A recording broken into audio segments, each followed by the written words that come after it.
வேதாகமத்தில் பல வகையான காற்றுகளை பற்றி சொல்லப்பட்டிருக்கிறது.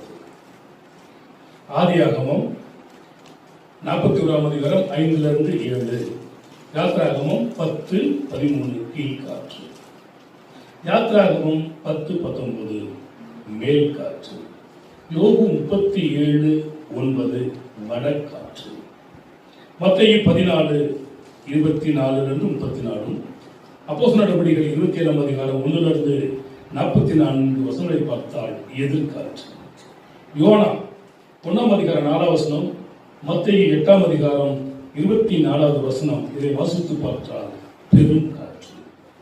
2 ராஜாக்கள் 2ஆம் அதிகாரம் 1ஆம் வசனம் 11ஆம் வசனம், சங்கீதம் 83:13 இவரை பார்த்தால் சூறாவளி காற்று. நீதிமொழிகள் 1ஆம் அதிகாரம் 27வது வசனம், யோபு 9:17 புசல் காற்று, எரேமியா 4:11, யாக்கோபு 1:11, சங்கீதம் 11:6 தீக்காற்று, யோபு 27:21 கொண்டல் காற்று, லூக்கா 12ஆம் அதிகாரம் 54-59 வசனங்கள் தென்றல் காற்று. உங்கள் யாவரையும் அருமை ஆண்டவரும் இரட்சகருமாகிய இயேசு கிறிஸ்துவின் இணையற்ற நாமத்தினால வாழ்த்துகிறேன். ஆண்டவர் உங்களை ஆசீர்வதிப்பாராக. ஏசாயா 54:8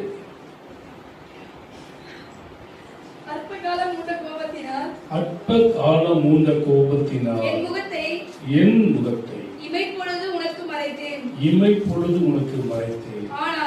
ஆனாலும் நித்திய கிருபையுடன் உனக்கு இறங்குவேன் என்று கர்த்தராகிய உன் மீட்பர் சொல்கிறார்.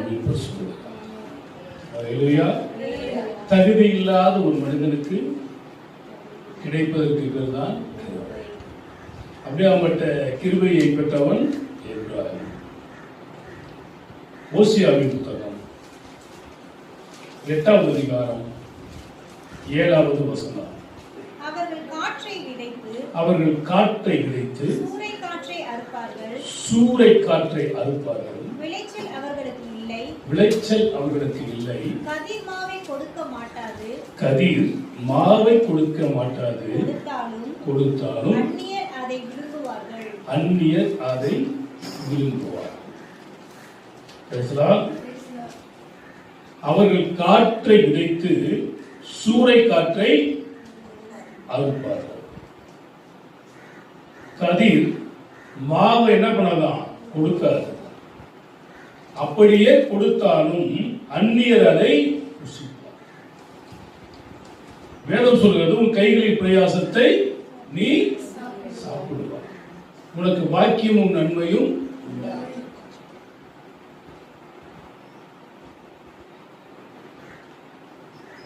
நீதிமானுக்காக துன்மார்க்கு என்ன பண்றான்? ஆஸ்திகளை எல்லாம் சேர்த்து வைக்கிறான்.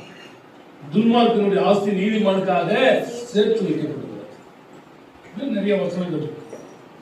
இங்கே கதிர் மாவை கொடுப்பது இல்லை. எதை குறிக்கிறது என்றால் ஒரு சாபத்தை, ஒரு தண்டனையை குறிக்கிறது. ஆனால் தொடர்ந்து நம்ம வேதாகமத்தில் சிறிய திருக்கு தரிசனங்களை படிக்கும் பொழுது வெட்டிக்கிளிகள் பட்சித்ததை நான் உங்களுக்கு என்ன பண்ணுவேன்? திரும்ப அழிப்பேன்.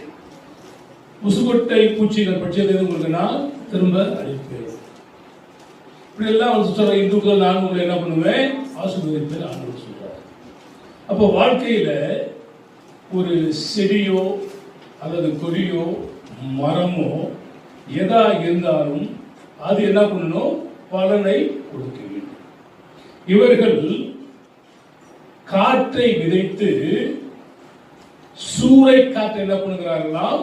அறுவடை செய்கிறார்கள். வேதத்தில் படிக்கும்போது அறுவடை அதிகம், ஆட்களோ குறைவு. அப்ப என்ன அறுவடை? ஆண்டவர் சொன்னார், சீசர்களை பார்த்து உங்களை மனுஷரை பிடிக்கிறவர்களாய் மாற்றுவது. அப்ப மனிதர்களை அறுவடை செய்வது, மனிதர்களை ரட்சிப்புக்குள் நடத்துவது, சத்தியத்தை சொல்லி சபைக்கு கொண்டு வருவது, இதற்கு பெயர் தான் அறுவடை. காற்று என்பது ஒரு மனிதனுக்கு முக்கியமான காரியங்கள். ஐம்பூதங்கள் இருக்கிறது என்று சொல்கிறார்கள். எது எது? நீர், நிலம், ஆகாயம், காற்று, நெருப்பு. இந்த 5 கிட்ட எந்த மனுஷன் மோதினாலும் என்ன பண்ண முடியாது? ஜெயிக்க முடியாது. கடந்த சில நாட்களுக்கு முன்பதாக துபாயில் என்ன பண்ணாங்கன்னா, மழை இல்லாதது நிமித்தமாக செயற்கை மழையை உண்டாக்குனாங்க. தெரியுமா? கேள்விப்பட்டிருக்கீங்களா? என்ன ஆச்சு? அடிச்சு எல்லாத்தையும் நொறுக்கிட்டு போயிடுச்சு. வெறும் வெள்ளம். வாழ்க்கையில தேவன் எதை அனுமதிக்கிறாரோ அது நமது வாழ்க்கையில நடந்தால் நலமாக இருக்கும். அதுக்கு மேல போயிடுச்சுன்னா எல்லாமே பிரச்சனை. இந்த காற்று, இந்த சூறாவளி காற்று, சூறை காற்று எதை சொல்லுகிறதுனா இஸ்ரவேலுக்கு வரும் தண்டனை. 2 வகையான தண்டனை. ஒன்று, அவர்கள் ஒற்றுமை இல்லாதவர்களாக இருந்ததினால். 1. 2, சுயமாக ராஜாவை தெரிந்து கொண்டார்கள். விக்கிரகத்தை உண்டாக்கி அதை வணங்கினார்கள். இதுதான் அவர்களிடத்தில் வந்ததான மிகப்பெரிய பிரச்சனை. உண்மையா இல்லையா? தனக்குத்தானே பிரிந்திருக்கிற எந்த ராஜ்யமும் என்ன பண்ணாது? சாத்தானே தனக்குத்தானே என்ன பண்ணிருக்க மாட்டானா? பிரிந்திருக்க மாட்டான். அப்ப ஒரு மனம் என்பது, ஒற்றுமை என்பது, ஏக சிந்தை என்பது ஒவ்வொரு மனிதனுக்கும் அவசியமாக இருக்கிறது. மத்திய தரைக்கடலின் கிழக்கு பகுதியில் மோதி அடிக்கும் காற்றுக்கு பெயர் கடும் காற்று. இந்த கடும் காற்று தான் அப்போஸ்தலர் நடவடிக்கைகளில் 27வது அதிகாரத்தில் கப்பல் பிரயாணத்திலே பவுல் சந்திப்பது. அந்த காற்றுக்கு பெயர் யூரோபில்தோன், அந்த கடும் காற்று. 2வதாக பாலஸ்தீனாவில் அடிக்கும் வாடை காற்று அதிக குளிர் உள்ளதாக இருக்கும். என்ன காற்று? வாடை காற்று. எப்படி இருக்கும்? அதிக குளிர் உள்ளதாக இருக்கும். 3வது, மேற்கிலிருந்து மத்திய தரைக்கடலுக்கு வீசும் காற்று ஈரம் உள்ளது. அந்த காற்றுல என்ன இருக்குதா? ஈரம். இப்ப ஆராய்ச்சியாளர்கள் காற்றுல இருந்து எதை பிரிக்கிறான்? ஈரப்பதத்தை பிரிச்சு எடுக்கிறாங்க. அதிக ஈரம் உள்ளது. கிழக்கே வனாந்தரத்தில் இருந்து வரும் காற்றுக்கு பெயர் கொண்டல் காற்று. என்ன காற்று? இது மண்ணு தூசிகளோடு நிறைந்து வெப்பமாய் காணப்படும். இதுக்கு கொண்டல் காற்று என்று பெயர். தெற்கிலிருந்து வரும் காற்று அது அதிக வெப்பம் நிறைந்ததாய் காணப்படும். வேதம் சொல்லுகிறது, பகலிலே வெயிலாகிலும் இரவிலே இரவாகிலும் என்ன பண்ணாது. ஆனால் நம்ம வெளியில தலை காட்ட முடியுதா? இப்ப இருக்கிற சூழ்நிலைகள்ல ஃபேன் இல்லாம கொஞ்ச நேரம் இருக்க முடியுதா? வேர்த்து ஊத்துது. ஆனா அங்க அடிக்கிற காத்து என்ன காற்று? வெப்ப காற்று, அனல் காற்று.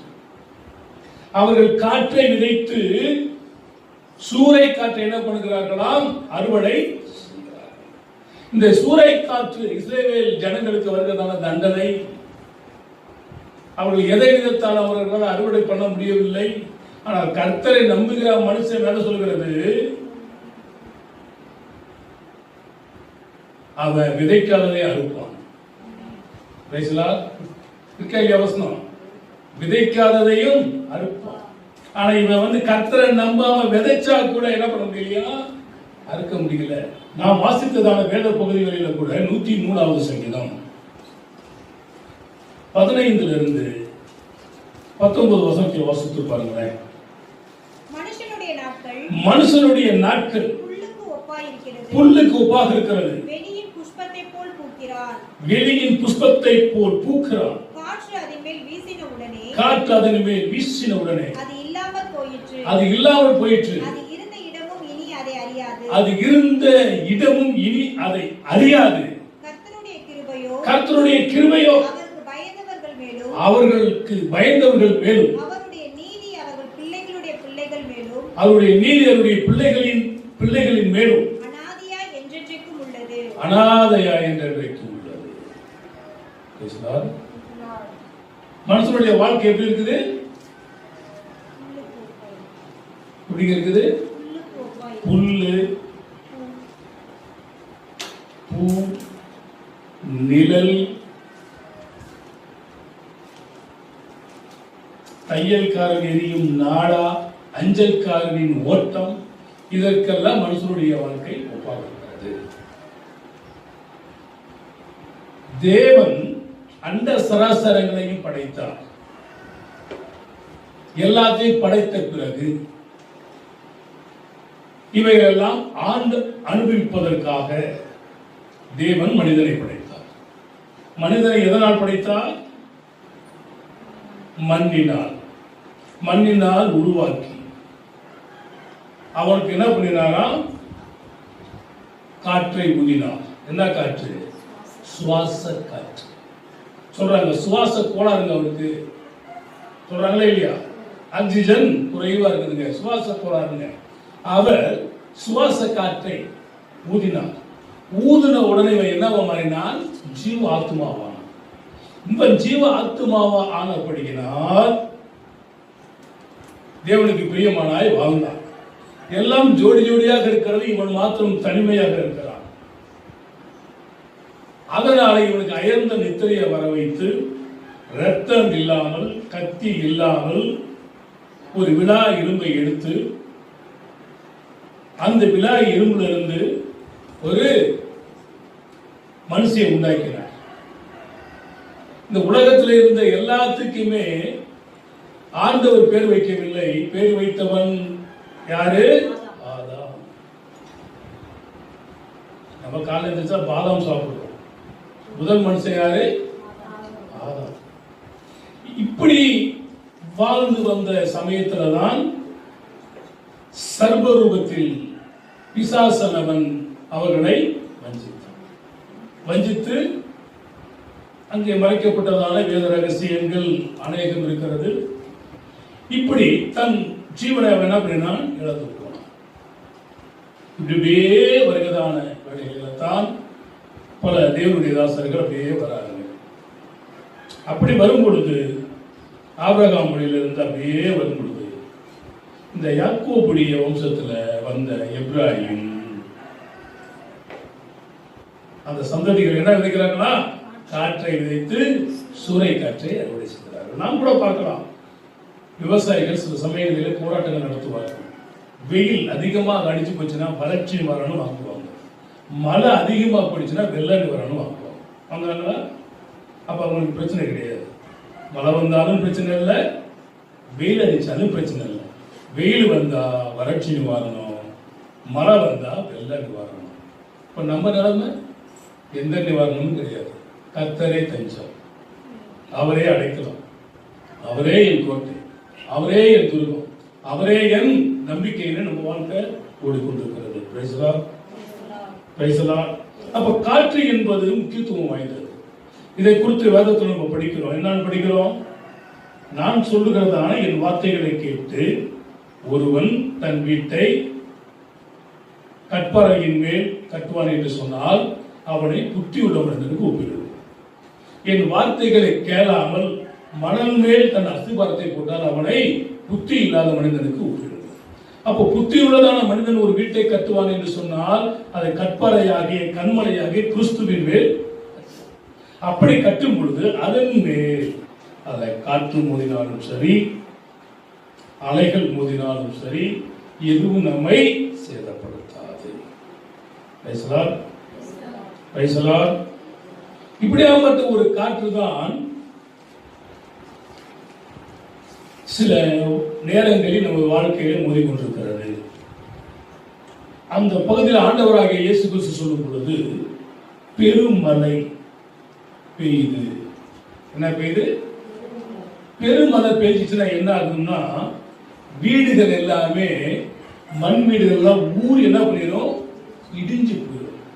யார் வீடு ஆகிடும் அந்த மாதிரி இடிஞ்சு போயிருக்குதா உங்க வாழ்க்கையில? எங்க வீடு ஒரு தடவை இடிஞ்சு போயிடுச்சு. அப்படி இடிஞ்சு போகும்போது என்ன பண்ணாங்கன்னா, 500 ரூபாயோ 300 ரூபாயோ உங்க வீட்டுக்கு கொடுத்தாங்க. உங்களுக்கு எல்லாம் 5000 ரூபாய் போட்டாங்க. ஆமென் பேசுறா. ஆனா 500 ரூபாய் நீங்க போட்டுக்கணும், யாரும் போடல. பேசுறா. அதெல்லாம் யோசித்தான் எந்த அளவுக்கு பஞ்சத்துல இருக்கிறீங்க அப்படின்னு நான் நினைச்சேன். இப்ப சொல்ற ஒரு இதுக்காக சொல்றேன். இப்ப உண்மையா இருக்கணும், உத்தமமா இருக்கணும் நம்ம நினைக்கிறோம். ஆனா அந்த சூழ்நிலைகள் எப்படி மாத்தி கொடுத்தீங்களா? அப்படி நீங்க வந்து ஜெர்மனி இருப்பீங்க, கத்துல அதை கொடுத்துருக்கிறாரு. அப்படி கொடுக்கும்போது நம்ம ஆண்டவருக்கு என்ன பண்ணிருக்கணும்? கொடுக்கணும். ஆனா நமக்கு என்ன வரல? மனசு வரலன்னா உங்களுக்கு அதுக்கு மேல உங்களுக்கு தேவைகள் இருக்குது. 20,000 ரூபாய்க்கு இருக்கும்போது 5,000 ரூபாய் கொடுத்துட்டாரு. மாசம் மாசம் 5,000 ரூபாய் கொடுத்தா எப்படி இருக்கும் அப்படின்ற எண்ணம் தான் உங்களுக்கு போயிருக்கும். அவர்கள் காற்றை விதைத்து எதா இருக்கிறார்களா? சூறை காற்றை இருக்கிறார்கள். இந்த பெருமழை என்பது உபத்திரவம், பொருள் சேதம், இதை குறிக்கிறது. எதை குறிக்கிறது? உபத்திரவத்தையும் பொருள் சேதம். மழை பெய்ஞ்சிச்சுன்னா பாத்தீங்கன்னா, இப்போ மோசை எதில் வச்சு அனுப்புனாங்க? நாணல் பெட்டி.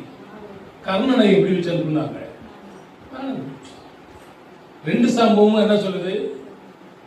பெட்டி எனக்கு, பெட்டியை நீ எடுத்துட்டு பெட்டிக்கு உள்ள உள்ளத எனக்கு கொடுத்துரு. பெட்டி தொந்து பார்த்தா யார் இருக்கிறா? குழந்தை. அந்த பெட்டிக்குள்ள குழந்தைய எனக்கு. அதை யார் வளர்த்தா? எகிப்து தேசத்துடைய பார்வோனின் குமாரத்தி, இளவரசி. அவள் தான் என்ன பண்ணா வளர்த்தா. இந்த கதையும் அந்த கதையும் சேம் ஒன்னாதான் போகுது. அப்ப வாழ்க்கையில உபத்திரவம் மற்றும் பொருள் சேதம், இதை குறிப்பது எது? பெருமழை. அதுக்கடுத்து என்னதான்? பெருவெள்ளம். என்னது? வெள்ளம். இந்த வெள்ளம் வந்துச்சுன்னா என்ன கொண்டு வரும் தெரியுமா? ஆத்துல வெள்ளம் வரத பார்த்திருக்கீங்களா? என்ன பார்த்திருக்கீங்களா? ஆடு மாடு எல்லாத்தையுமே அடிச்சுட்டு வரும், மனுஷனை அடிச்சுட்டு வரும், வைக்கோல் போர் அடிச்சுட்டு வரும், எல்லாத்தையும் அடிச்சுட்டு வரும். போராடி எவ்வளவு ஜெயிக்க முடியாது, எல்லாத்தையும் அடிச்சுட்டு வரும். அப்ப நாங்க என்ன பண்ணுவோம்னு கேட்டீங்கன்னா, அதுல அடிச்சுட்டு வரத போய் எடுக்கிறது தான் என்னுடைய வேலை. அது ஒரு காரணம். ஆத்திர வரது போய் பிடிச்சிட்டு வருது. நீச்சல் தெரியலையா? அதனால போராடு. எவ்வளவுதான் நீச்சல் தெரிஞ்சாலும் சில சமயத்துல என்ன பண்ணிடுறோம்? கொண்டு போய் சுடிக்கிறோம். அதனால இந்த 5 கிட்டையும் என்ன பண்ணக்கூடாது? விளையாடக்கூடாது. இந்த பெருவெள்ளம் வந்து உலகத்தினுடைய ஆசை பாசங்கள், பட்டம், பதவி, பேர், புகழ், இது எல்லாத்தையும் குறிக்கிறது. வேதம் சொல்கிறது, உலகத்திலும் உலகத்தில் உள்ளவைகளிலும் அன்பு கூறாதீர்கள். இவைகள் தேவனால் உண்டானது அல்ல, பிசாசினால் உண்டாக்கப்பட்டது. இப்படி பல சிற்றின்பம் எல்லாத்தையும் கவர்ச்சிகளை கொண்டு வந்து நம்முடைய மோசம் போக்க பிசாசானவன் வழிகள் உண்டாக்குவான். அதுல நீங்கள் நானும் தப்பித்துக் கொள்ள. பெருமழை, பெருவெள்ளம், இந்த ரெண்டுத்திலேயே நம்ம தப்பிச்சுட்டா கூட காற்று அதன் மேல் என்ன பண்ணுறது? பலமாய் மோதி காற்று வந்து அடிக்குது. அப்படி காற்று அடிச்சா அது கண்மலையின் மேல் கட்டப்பட்டிருந்தால் எந்த சேதமும் வராது. கடைசியில பிசாசான காற்று ரூபத்திலே வந்து நம்மை தாக்க முயற்சி பண்ணுறார். பெரும் காற்று அடிக்கும் பொழுது ஆட்டுக்குட்டிகளை தூக்கிட்டு போயிடும், மனிதர்களை தூக்கிட்டு போயிடும். கேள்விப்பட்டீங்களா? வீட்டுடைய கூரைகள் என்ன பண்ணி பிஞ்சு பறந்து போயிடும். அது பலம் உள்ளது. Praise the Lord. அவர்கள் காற்றை விதைத்து சூறை காற்றை ஒரு தண்டனை. நமது வாழ்க்கையில தேவன் சில சமயங்களில நம்ம என்ன பண்றாரு? தண்டிக்கிறார். அந்த தண்டனைக்கு நாம் என்ன பண்ண வேண்டும்? தப்பித்துக் கொள்ள வேண்டும். எபேசியர் 6ஆம் அதிகாரம் 16வது வசனத்தை நம்ம பார்க்கும் பொழுது பொல்லாங்கன் எய்யும் அக்னி ஆஸ்திரங்களை எல்லாம் அவிழ்த்து போடத்தக்கதா எல்லாவற்றிற்கும் மேலாக விசுவாசம் என்னும் கேடயத்தை பிடித்துக் கொண்டவராயும் நில்லுங்கள். ஒரு ஆயுத வர்க்கங்கள் என்ற தலைப்புல அதை நான் பேசியிருப்பேன். ஒரு 7-8 காரியங்கள் அது இருக்கும். அது கேடயம்னா என்ன, மார்க்கவசம்னா என்ன, பாதரட்சினா என்ன, அது இருக்கும். அதை நீங்க தேவை என்றால் நீங்க கேட்டுக்கொள்ளுங்கள். அப்ப அக்னியாஸ்திரங்களை எல்லாம் அவன் என்ன பண்றான்? அனுப்புறான். அவைகளெல்லாம் விசுவாசம் என்னும் கேடயத்தினால் நாம் தகர்க்க வேண்டும். நீயோ சொல்லுங்க, நீயோ ஈட்டியோடும் பட்டயத்தோடு வருகிறாய். நானோ நீ நிந்தித்த இஸ்ரவேலின் ராணுவங்களின் சேனைகளுடைய கர்த்தருடைய நாமத்தில் வருகிறேன். அதுக்கு பேர் தான் என்னது? விசுவாசம். அந்த விசுவாசத்தோட போகும்பொழுது கோலியாத்தை அடித்து வீழ்த்த கர்த்தர் கிருபை செய்வார். மார்க்கு சுவிசேஷம் 4ஆம் அதிகாரம் 3-8 வசனங்கள். கேளுங்கள். விதைக்கிறவன் ஒருவன் விதைக்க புறப்பட்டான். அவன் விதைக்கையில் சில விதை வழி அருகே விழுந்தது. ஆகாயத்து பறவை வந்து அதை பட்சித்து போட்டது. சில விதை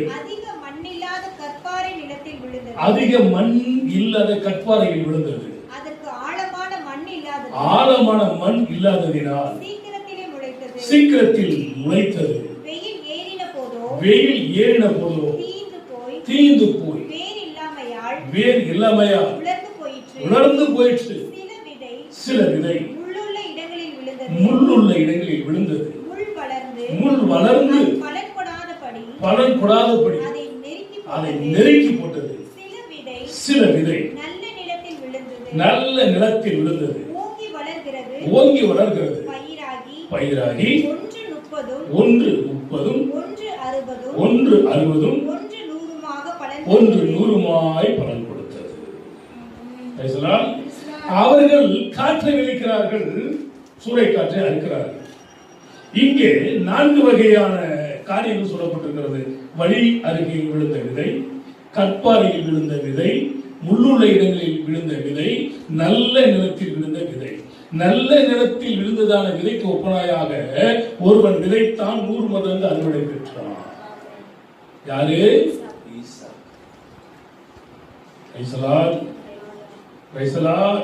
அப்ப விதைப்பும் அறுப்பும் ஒவ்வொரு மனுஷனுக்கும் தேவை.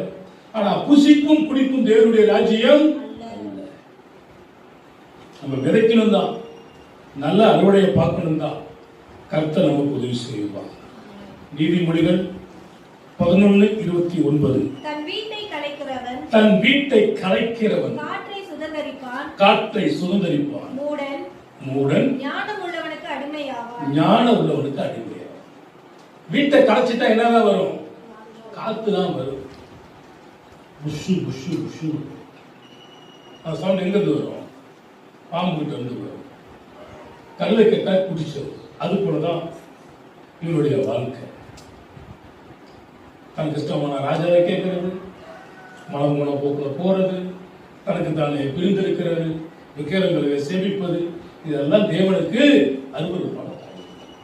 அப்போ தேவன் என்ன பண்றாரு? காற்றுகளை அனுப்புகிறார். வேதத்தில் நம்ம பார்க்கும்போது சங்கீதம் 104:4 தம்முடைய தூதர்களை காற்றுகளாகவும் தம்முடைய ஊழியக்காரரை அக்கினி ஜுவாலையாகவும் செய்கிறார். தம்முடைய தூதர்களை அவன் காற்றுகளா இருக்கிறபடினால்தான் வானத்துல சண்டை போடுறான். யாரு? மிகாவு. அவன் காற்றுகளாக இருக்கிறபடினால்தான் என்ன பண்றான்? மரியாதை பேசுறான். கிருபை பெற்றவரே தூதர்களை காற்றுகளாகவும், தம்முடைய ஊழியக்காரர்களை அவர் கர்த்தருடைய வார்த்தைகளை பேசும் பொழுது நமக்குள்ள அக்கினி மூழ்கிறது. கர்த்தருடைய வார்த்தைகளை தியானிக்கும் பொழுது அக்கினி மூழ்கிறது. நம்முடைய வார்த்தைகள்லாம் என்னுடைய எலும்புகளுக்குள் அடைப்பட்டு கிடக்கிறது. நான் தியானிக்க எனக்குள் அக்கினி மூண்டது. அக்கினி நான் போட வந்த அக்கினி பற்றி எரிகிறது. தூதர்களை காற்றுகளாக இந்த காற்றாகப்பட்டது பிரசங்கி 1:6 சொல்லுகிறது. காற்று தெற்கே போய் வடக்கேயும் சுற்றி சுழன்று அடித்து தான் சுற்றின இடத்துக்கே திரும்பவும். காற்று எங்கிருந்து புறப்படுதோ அங்கே திரும்ப வரும். மழை எங்கிருந்து புறப்படுதோ அங்கே திரும்ப வரும். மனுஷன் எங்கிருந்து எடுக்கப்பட்டானோ அங்கே திரும்ப வருவான். சூரியன் எங்கிருந்து முளைக்கிறதோ திரும்ப அங்க வரும். இது நான்கும் அது அது அதது இடத்துக்கு வரும் என்று வேதம் தெளிவாய் சொல்லுகிறது. அப்ப காற்று ஒரு சோதனையை குறிக்கிறது. பெருவெள்ளம் ஒரு சோதனையை குறிக்கிறது. பெருமழை என்பது ஒரு சோதனையை குறிக்கிறது.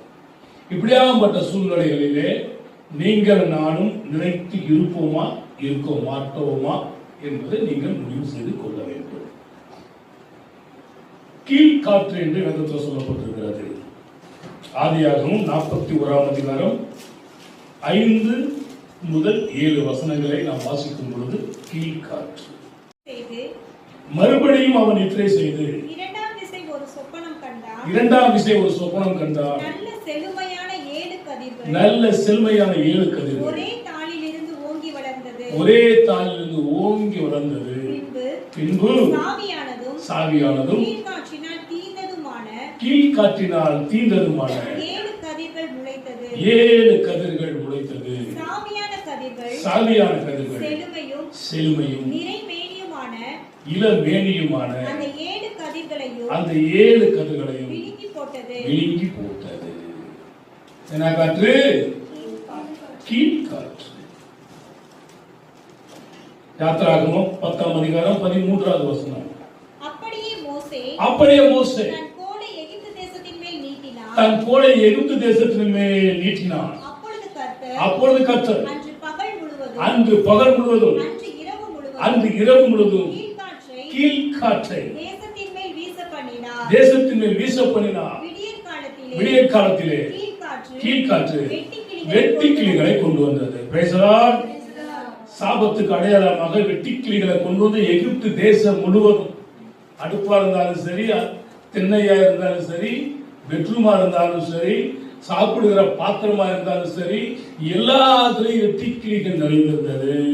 ஐயோ, இவரை இப்படியாக காப்பாற்று என்று சொல்லி கதறினார்கள். அப்படி கதறுகிறதான வேலைகளே மோசே ஆண்டவரை நோக்கி பார்த்தார்கள். அப்படி பார்க்கும் பொழுது யாத்திராகமம் 10ஆம் அதிகாரம் 19வது வசனம். அப்பொழுது கர்த்தர் மகா பலத்த மேற்காற்றை வீசும்படி செய்தார்.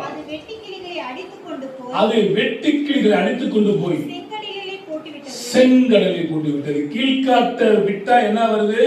வெட்டுக்கிளிகள் வருது. மேல் காற்றை விட்டா என்ன பண்ணுது? எல்லாத்தையும் அடிச்சு கொண்டு போய் என்ன பண்ணிருச்சு? செங்கடல போட்டு புதைச்சு மூடிடுச்சு. அப்ப வெட்டுக்கிளிகள் எங்க இருந்து வந்துச்சுன்றது நமக்கு தெரியாது, எங்க போடுச்சு நமக்கு தெரியாது. இப்ப நமக்கு தெரியுது, கீழ்காற்று அடிச்சா வெட்டுக்கிளிகள் வரும், மேல் காற்று அடிச்சா செங்கடல போய் புதைச்சிடும். மூன்றாவதாக ஒரு காற்று. யோபு 37:9. தெற்கிலிருந்து சூறாவளி வடக்காற்றினால் குளிர் வரும். ஏற்கனவே சொன்னாங்க, வடக்காற்று என்னத்தை கொண்டு வரும்? குளிரை கொண்டு வரும். வடக்காற்று. மத்தேயு 14ஆம் அதிகாரம் 24வது வசனம். அதற்குள்ளாக படகு நடுக்கடலிலே சேர்ந்து என்ன காற்று? எதிர்காற்று வீசுகிறது. வாழ்க்கையில எதிர்காற்று வீசதான் செய்யும். எதிர்காற்று வீச எதிர் போரும் பேச என்னை காக்கும் புகலிடமே, தினம் என்னை காக்கும் புகலிடமே. ஆட்கொண்ட தெய்வம் திருப்பாதம் அமர்ந்து ஆறுதல் அடைகின்றே,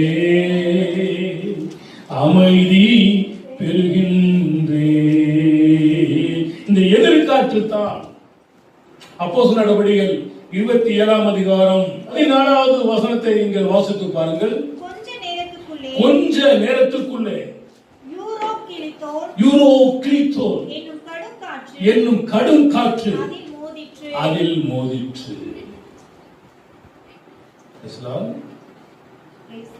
யூரோக்ளித்தோன் என்னும் கடும் காற்று மோதிற்று. இந்த கடும் காற்று என்பது எதிர்காற்றை குறிக்கிறது. யோனா 1ஆம் அதிகாரம் 4வது வசனம்.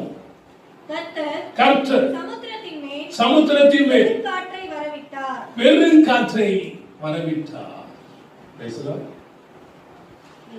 என்ன காத்துங்க?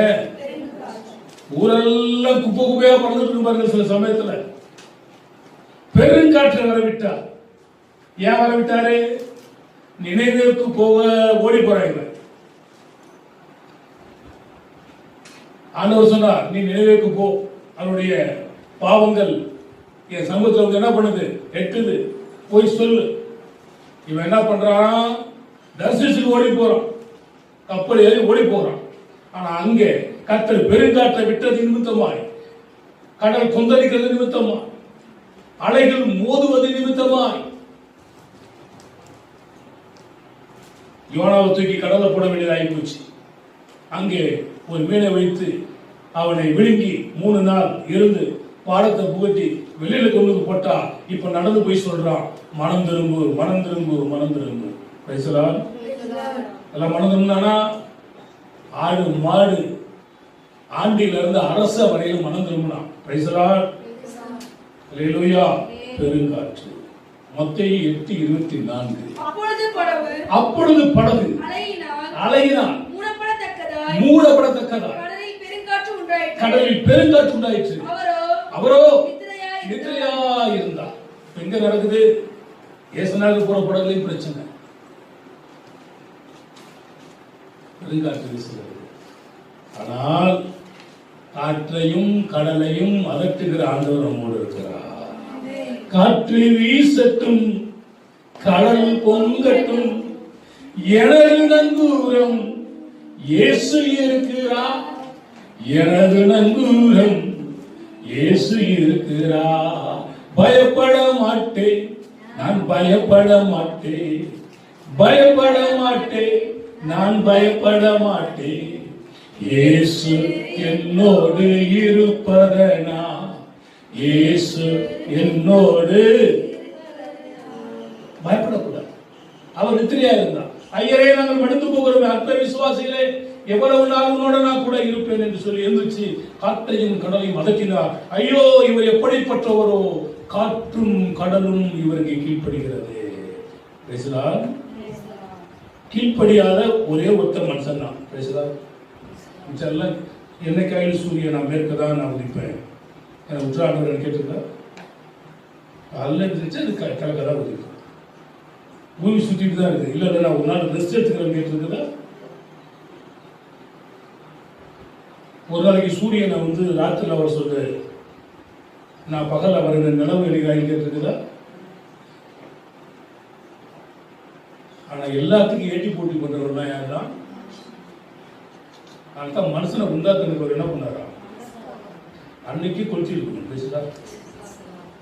பிரச்சனைகள் அன்னைக்கே ஒரு முடிவு கட்டியிருந்தாருன்னா பிரச்சனையே இல்லை. ஆனா இவர் மனம் திரும்புறதுக்கு என்ன காட்டி விடுறாரு? பெருங்காற்று. இன்னொரு வசனம் படிக்கலாம். 2 ராஜாக்கள் 2ஆம் அதிகாரம் 2 ராஜாக்கள் 2ஆம் அதிகாரம் 1ஆம் வசனம். கர்த்தர் எலியாவை சுழல் காற்றிலே பரலோகத்திற்கு எடுத்துக்கொண்டு போகிறார். அந்த காத்து வந்துச்சுன்னா நல்லா இருக்கும். பேசலாம். யாராவது விரும்புறீங்க? எலியாவை சுழல் காத்துல பரலோகத்துக்கு கொண்டு போயிட்டாராம். ஆனா நிறைய பேருக்கு என்ன ஆகுதுன்னா, கேட்டு பாருங்களேன், ஒரு 90 வயசு பாட்டியை கேட்டு பாருங்களேன், மானே கொஞ்சம் வாழ ஆசைப்படுகிற போய் நான் ஏங்க போகணும், நான் பேரனுடைய பிள்ளைகள்லாம் கல்யாணத்தெல்லாம் பார்த்துறேன், பொண்ணு அவசரம் இல்லை. ஆனா துன்பம் துயரத்தில் இருக்கிற நம்மளை கேளுங்களேன், உடனே டிக்கெட். பேசலாம். உடனே டிக்கெட் எப்படி கிடைக்கணும்? ட்ரெயினில் சாகுறது, மருந்து குடிச்சு சாகுறது, மேலே வந்து கொடுக்குறது, கண்ணடிச்சு சாகுறது. ஆனால் கன்ஃபார்மாக நடக்கும். வயசுலாம் பரலோகம் போக முடியாது. பரலோகம் போகணுமா இருந்தால் அவர் தான் நம்ம உயிர் எடுக்கணும். வயசுலாம் நம்ம உயிர் எடுக்கக்கூடாது. இவன் நான் செத்துறணும்னு முடிவு பண்றான். சுழல் காட்டுல கட்ட தூக்கிட்டார். 11வது வசனம். அவர்கள் பேசிக்கொண்டு நடந்து போகையில் இதோ அக்கினி ரதமும் அக்கினி குதிரைகளும் அவர்கள் நடுவாக வந்து இருவரையும் பிரித்தது. எலியா சுழல் காற்றிலே பரலோகத்துக்கு ஏறி போனான். பெத்தேலில் ஒரு ஏரி இருந்துச்சு. தேவதூதர்கள் ஏறுவதும் இறங்குவதையும் அவர்கள் பார்க்கிறார்கள். பார்த்தாங்களா?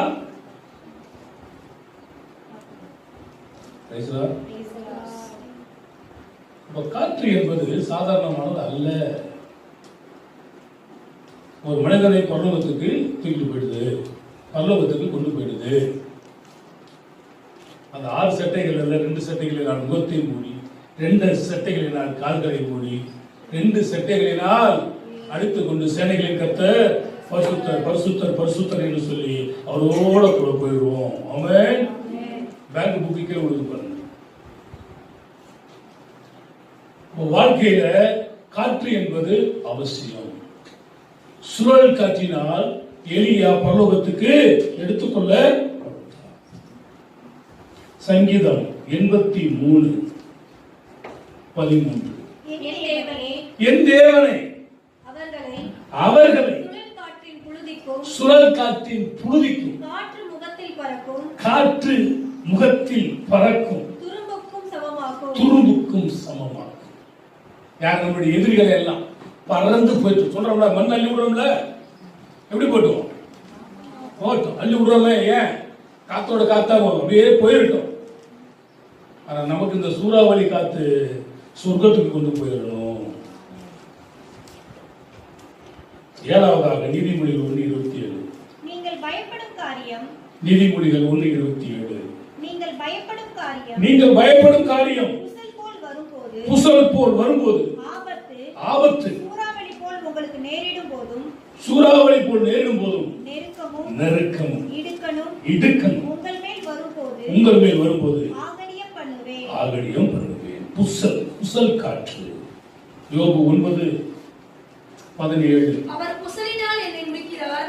புசலினால் என்னை, இந்த காத்து அடிச்சுச்சுன்னா அவங்களை முறிச்செடுக்கும். புசலினால் என்னை முடிக்கிறார். முகாந்திரம் இல்லாமல் அநேக காயங்களை எனக்கு உண்டாக்குகிறார். அநேக காரியம். முகாந்திரமே இல்ல. தாவீது சொல்றான், நான் வந்ததுக்கு முகாந்திரம் இல்லையா கேட்கிறானா? இப்ப முகாந்திரமே இல்லாம அவர் உங்களை என்ன பண்ணார்? புசலினால் முறிக்கிறார். எலும்புகளை எல்லாம் முறிக்கிறார். புயல் காற்றுகளை வீச பண்ணுகிறார். கொந்தளிப்புகளை உண்டாக்குகிறார். பெரிய வெள்ளத்தை உண்டாக்குகிறார். முகாந்திரமே இல்லை. அப்போ இதெல்லாம் தண்டனையை குறிக்கிறது. எப்படியாக அடிச்சு தட்டி சரிப்படுத்தணுமே. கீழே இருந்து வெட்டி எடுக்கப்பட்டதான தங்கம் உடனே நம்ம காதுக்கு வந்துடாது. அது என்ன பண்ணுறாங்க? உடவிட்டு தனித்தனியா, செம்ப தனியா, ஈயத்தை தனியா பிரிச்சு எடுத்து தட்டாட்ட போய் அதை அடின்னு அடிச்சு அப்புறமா தான் நம்ம காதுல வந்து என்ன பண்ணுது? சுடிக்கும். அது போல அழிந்து போறதான பொன் அக்னியில் சோதிக்கப்படுவது போல அதில் வெளியேறப்பட்டதான ஒரு விசுவாசம் சோதிக்கப்பட வேண்டும். இந்த சோதனையை சகித்து மனுஷன். எரேமியா 4:11 வனாந்திரத்தில் உள்ள உயர் நிலங்களிலிருந்து ஒரு தீக்காற்று என் ஜனமாகிய குமாரத்திற்கு நேராக அடிக்கும் என்று அக்காலத்திலே இந்த ஜனத்தோடும் எருசலேமோடும் சொல்லப்படும். என்ன காட்டுங்க? தீக்காற்று. தீ நடுவே நடந்தாலும் நீ எரிந்து போக மாட்டாய். யாரை தூக்கி போட்டாங்க? அக்கினி ஜுவாலை உன் மேலே பற்றாது. அக்கினி ஜுவாலை உன் மேல பற்றாதுன்னா தீக்காற்றுள்ள ரயில் போயிடுமா? தீக்குருவி இருக்குது, தீக்கோழி இருக்குது. இங்க தீக்காற்று. அடிச்சிச்சுன்னா எல்லாம் ஒண்ணுதான் மாறிடும். காத்து வந்து என்ன பண்ணுது, ஒன்னோட ஒண்ணு மோதனிச்சுனாவே என்ன பண்ணுறது, தீ பிடிச்சிடும். ஆதி காலத்துல நெருப்பை சிக்கிமுக்கு கல் என்றதான கல் மூலியமா மனிதன் கண்டுபிடித்ததாக வரலாறு சொல்லுகிறது. ஒன்னோட ஒண்ணு மோதிருச்சுன்னா என்ன பண்ணுகிறது, இப்ப நீங்க இந்த கிரேடிங் பண்ணும்போது பார்க்கலாம், ஒன்னோட ஒண்ணு மோது என்ன பண்ணுது, நெருப்பு அனல் பறக்குது. நீங்கள நானும் ஒன்னா உட்காந்து ஆண்டவர்கிட்ட சொல்றது நமக்குள்ள அனல் மூழ்கிறது. உண்மைதானே? அனல் பறக்க வேண்டாம். அக்கினியை நான் கூட வந்தேன், அக்கினி கொடுத்து ஆவிலே அனலாயிருங்கள். அனல் உள்ளவர்களாயிருங்கள். தீக்காற்று. யாக்கோபு 1:11. சூரியன் கடும் வெயிலுடன் உதித்து புல்லை உலர்த்தும் போது சங்கீதத்தில் படிச்சோம். மனுஷன் புல்லாக இருக்கிறான், அதுல சூடான காத்து போச்சுன்னா அது என்ன தீஞ்சு போயிடுது. அந்த விதைகள் அதிக மண்ணில்லாத இடத்துல விழுந்தபடியினால சூரியன் உதிக்கும் பொழுது என்ன பண்ணுது, தீஞ்சு போயிடுது. அப்போ கடும் வெயிலுடன் சூரியன் உதிக்கும் பொழுது புல்லை திரும்பவும் சூரியன் கடும் வெயிலுடன் உதித்து புல்லை உலர்த்தும் போது அதன் பூ உதிர்ந்து அதனுடைய அழகான வடிவு அழிந்து போகிறது. ஐஸ்வர்யவானும் அப்படியே தன் வழியிலே வாடி போவான். இந்த தீக்காற்று அடிச்சிச்சுன்னா நீங்க வீட்டுல வச்சிருக்கிற மரங்களாக இருக்கட்டும், செடிகளாக இருக்கட்டும், கொடிகளாக இருக்கட்டும், தண்ணி ஊத்து பாருங்க எப்படி இருக்கும், வாடி போயிருக்கும். அது வாடாமல்லின்னு ஒரு மல்லி இருக்குது. என்ன மல்லி? வாடாமல்லிக்கு தண்ணி ஊத்த பாருங்க, பேருதான் என்ன மல்லி, வாடாமல்லி. அந்த வாடாமல்லிக்கும் தண்ணி ஊத்தாவிட்டு வாடி போய்விடும். எந்த மல்லியாக இருக்கட்டும், தண்ணி ஊத்தினாதான் பச்சை பச்சேன்னு செழிக்கும். அவன் நீர்கால் உரத்தில் நடப்பட்டு தன் காலத்தில் தன்னும் கிடைத்தது இலையுதராக இருக்கிற மரத்தை போல இருப்பான். கர்த்தரை நம்புகிறவர்கள் தேவனுடைய ஆலயத்தில் நாட்டப்பட்டதான பச்சையான ஒரு மரத்தை போல் செழிக்கிறவர்களாக இருப்பார்கள். இந்த தீக்காற்றுலாம் எதை குறிக்கிறது, ஒரு சாபமான ஒரு தண்டனைக்குரிய காரியமாய் காணப்படுகிறது. சங்கீதம் 11:1-6 வரை நீங்க வீட்டுல படிச்சு பாருங்க. இப்ப 6வது வசனத்தை படிச்சு பாருங்க. துன்மார்க்கர் மேல் கண்ணியை வர்ஷிக்க பண்ணுவார், அக்கினியும் கந்தகமும் கடும் கோடை கொந்தளிப்பும் அவர்கள் குடிக்கும் பாத்திரத்தின் பங்கு. அப்போ இந்த தண்டனை எல்லாம் இருக்குதுன்னா கோடை வெயில், அந்த கோடை வெயில் அதிகமா அடிச்சுச்சுன்னா அரசாங்கம் என்ன பண்ணு, பிள்ளைகளுக்கு எல்லாம் லீவ் விட்டுறாங்க. கோடை விடுமுறை உடல்ல இல்லையா, அந்த வெயில் தாங்க முடியல. தீக்காற்று. யோபு 27:21. கொண்டல் காற்று அவனை தூக்கி கொண்டு போக அவன் போய்விடுவான். அது அவனை அவன் ஸ்தலத்திலிருந்து தள்ளி கொண்டு போகும். கொண்டல் காற்று என்ன பண்ணிடுமா, ஆளே தூக்கிட்டு கொண்டு போயிடும், தள்ளிட்டு போயிடுவோம். சில சமயத்துல பாத்தீங்கன்னா பாத்திரம் கீத்துல எல்லாம் பறக்கும். கொண்டல் காற்று. லூக்கா 12ஆம் அதிகாரம் 54-55. பின்பு அவர் ஜனங்களை நோக்கி மேற்கே மேகம் எழும்புகிறதை நீங்கள் காணும்போது மழை வரும் என்று சொல்லுகிறீர்கள். அந்தபடியாகும். தென்றல் அடிக்கிறதை நீங்கள் காணும்போது உஷ்ணம் உண்டாகும் என்று சொல்லுகிறீர்கள். அந்தபடியா தென்றல் காற்று. வேதாகமத்தில் பல வகையான காற்றுகளை பற்றி சொல்லப்பட்டிருக்கிறது.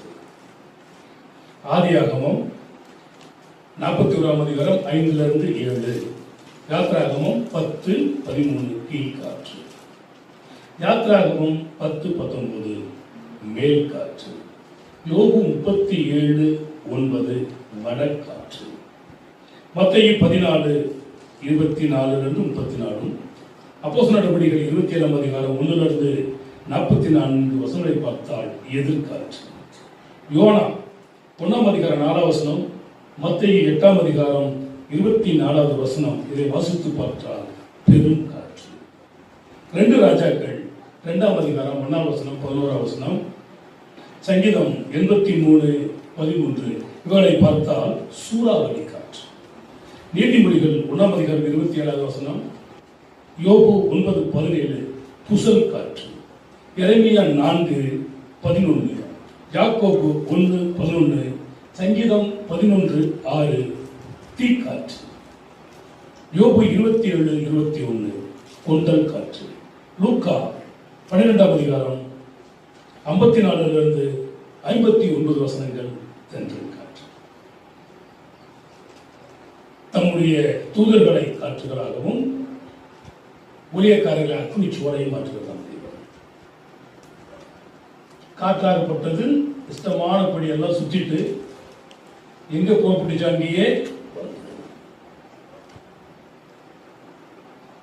எரேமியாவை படிக்கிறோம் 51ஆம் அதிகாரம் 16ஆம் வசனத்துல தேவன் தம்முடைய பண்டக சாலையிலிருந்து காற்றை புறப்பட பண்ணுகிறார்.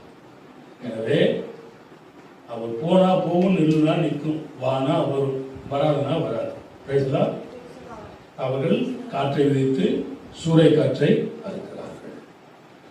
ஏசாயா 32:2 அவர் காற்றுக்கு ஒதுக்காகவும் அவர் காற்றுக்கு ஒதுக்காகவும் பெருவெள்ளத்துக்கு புகலிடமாகவும் பெரு வெள்ளத்துக்கு புகலிடமாகவும் வறண்ட நிலத்துக்கு நீர்க்கால்களாகவும் வறண்ட நிலத்துக்கு நீர்க்கால்களாகவும் விடாய்த்த பூமிக்கு பெரும் கண்மலையின் நிழலாகவும் விடாய்த்த பூமிக்கு பெரும் கண்மலையின் நிழலாகவும் இருப்பார். இருப்பார். அல்லேலூயா. நீதிமொழிகள் 27:15-16 வசனம் சொல்றது. காற்று ஒரு பெண்ணுக்கு ஒப்பிட்டு சொல்றாரு பாருங்க. அடைமழை நாளில் அடைமழை நாளில் ஓயாது ஒழுகும் சண்டைக்காரியின் ஸ்திரீயும் சரி, ஓயாக ஒழுகும் சண்டைக்காரியான ஸ்திரீயும் சரி, அவளை அடக்க பார்க்கிறவன் அவளை அடக்க பார்க்கிறவன் காற்றை அடக்கி தன் வலது கையினால் எண்ணெயை பிடிக்க பார்க்கிறான். எண்ணெயை பிடிக்க முடியுமா? எனவே இவ்வளவு பிரச்சனைகளும் சாலமோன் யார் வந்து விட்டுறான்? ஒரு பெண்ணுகிட்ட ஒப்படைக்கிறான். ஆவது பின்னாலே மனுஷன் அழிவது பெறும், வாழ்வது பின்னாலே அவனால் தாழ்வதும். எனவே நாம் ஜாக்கிரதை உள்ளவர்களாக இருப்போம். அதேதான் சொல்றாரு, ஸ்திரியானவர் சாவிலும் அதிக நீங்களா இனிமையானவர்களாக இருக்கு. கணம் பொருந்தின ஸ்திரீகள் என்று வேலை சொல்கிறது. கணம் பொருந்தினவர்களாக இருங்கள், புறா போன்ற சிறகுடையவர்களாக இருங்கள். மனுஷன் எதை விதைக்கிறானோ அதே இருக்கும். ஆனா இவன் காற்றை விதைச்சு சூற காற்றா இருக்கிறான். நம்ம நன்மையை விதைப்போம், நன்மையை அறுப்போம். கர்த்தர் தாமே உங்களையும் உங்கள் வீட்டாரையும் ஆசீர்வதிப்பாராக. அல்லேலூயா.